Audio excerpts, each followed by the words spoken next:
Bonnie's future. Hello, One Piece enthusiasts. I'm the One Piece nerd, and today let's talk about Bonnie's future in the story of One Piece and what the story holds for her after Egghead Island.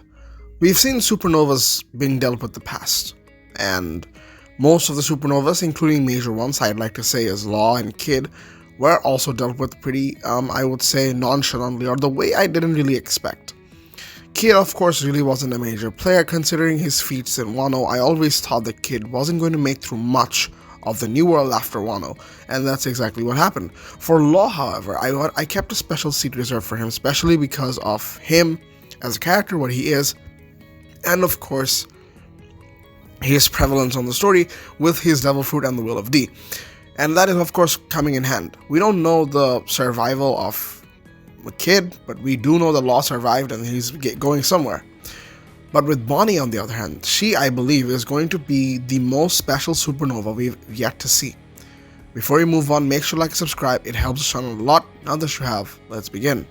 She, Bonnie, aside from Monk or Rouge, is the only one that was left to be seen as a supernova in the New World.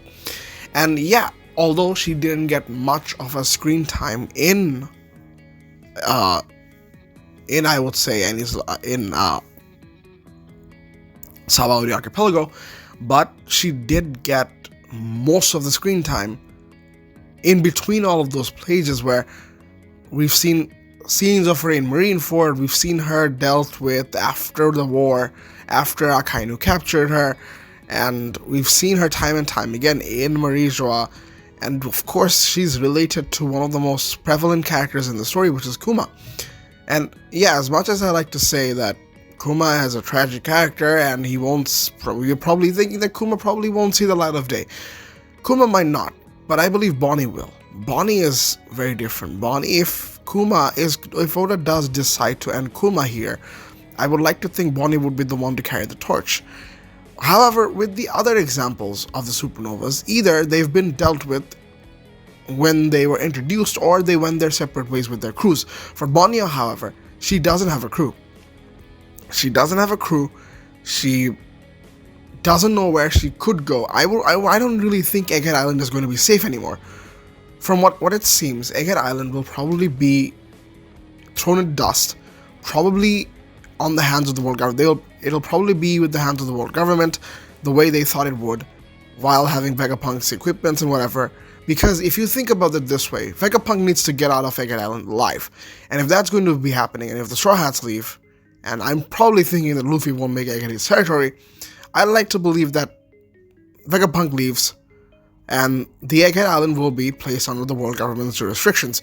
So I don't see Bonnie leaving anywhere, and of course, because of what she is, because of her relation with Kuma, her being partly a celestial dragon, I don't see her making there out, for a very long time. So I'd like to believe there has to be places she has to go. Of course, she has to witness to Nika. She wanted to see the world with her father, which is probably not going to take place, but she will see the world by herself, carrying on Kuma's will. She will now complete her dream of seeing the whole world, seeing all the crazy places that Kuma talked about, seeing all the things that Kuma has talked about, all the islands, all the places that were mysterious, that had interesting things, and of course, obviously, liberating her from the entire thing. Her entire goal, from what I believe is right now, is to defeat the world government.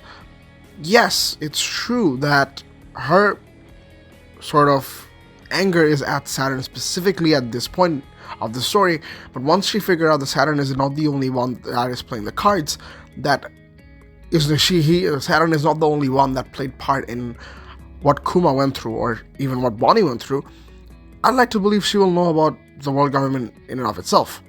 And once she does that, once she knows that, once she realizes that, yeah, with the world government, of course she already knows it by now, but to be specific, the world government as a whole is responsible for whatever is happening to Bonnie. So her entire identity will be built upon the fact that she wants to destroy the world government, or she wants to take down the world government.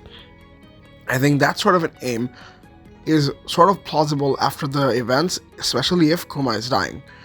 And with that being said, all of us are still talking about it. Like, some of us still are. Within the community, we've speculated what Bonnie's futures look like. Of course, her power isn't the best, and it has potential. It definitely has potential, but Saturn said that it didn't live up to the mark.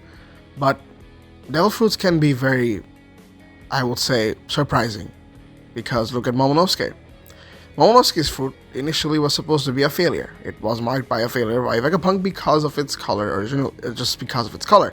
But of course, it could do many things that Kaido's devil fruit itself could do. And although Bonnie can't really be a full visualization of Nika, I'd like to believe that she'd be able to do much more if she leaves this state of mind. Once she's done with dealing with the affair of Kuma and the world and Saturn specifically, and of course reuniting with Vegapunk, I think I would like to believe that she will have more of a grasp on the powers once she sees the world and once she hangs around with Luffy. Her and Luffy are already best friends. Not best friends, but they're already good friends. They know each other, they understand each other. Bonnie has a good connection with Luffy. So this is exactly what I mean. And of course, Kuma chose Luffy to be that thing. Kuma chose Luffy to be the Joy Boy that he thought he would. And if Kuma gets to talk with Bonnie in this arc and tells her about how, Bonnie's probably even seen it, the way Kuma sacrificed himself for Luffy and the things he did for Luffy. I'd like to believe that, Bonnie probably does look up to Luffy, especially after the fact that Bonnie realizes that, Luffy is Nika. And if that is going to be the case, I would like to believe she joins the Straw Hats.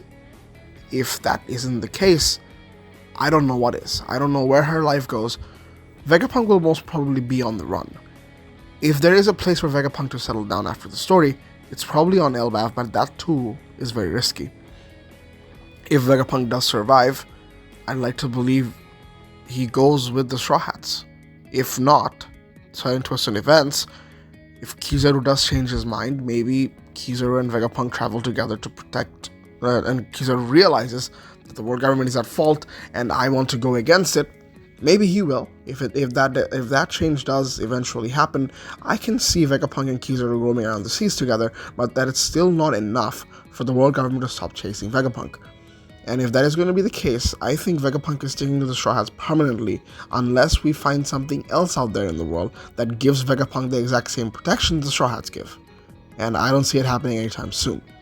And if Vegapunk's not staying anywhere, I don't see Bonnie staying anywhere as well. If Kuma, however, does survive, if I'm being optimistic, and what is probably going to be the most likely event, because Kuma rarely kills off characters, if Kuma does survive this and he somehow gets away to join the Revolutionary Army, again, I can see Bonnie join the Revolutionary Army as well. But Bonnie fits the category of the Straw Hats pretty well. Tragic backstory, has a dream, the dream isn't fulfilled yet. Of course, we've talked about how Momonosuke and Yamato might be parts of the Straw Hat, but they definitely weren't.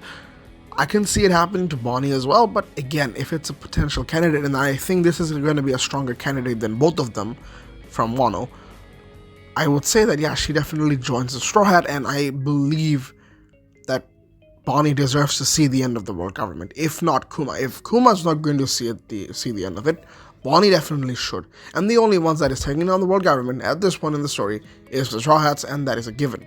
If that is going to be the case, I would like to see that happen. Because I have a video coming up later. Let me see if I can put it out this week, of the Revolutionary Army sort of failing their mission, but that's for a different video. For now, I'd like to believe that Bonnie sticks with the Straw Hats. Even if she doesn't end up becoming a Straw Hat, like Law was roaming around the Straw Hats without becoming a Straw Hat, I'd like to see Bonnie together with them until she finds a safe place. That's it for the video, guys. Let me know what you guys think about Bonnie and where she will end up after the arc, and if whether or not Kuma lives, even Vegapunk. It's gonna be interesting to figure out when the next few chapters after the fight is over. That's it for the video, guys. If you guys enjoyed, make sure to like and subscribe. Have a great day, and peace.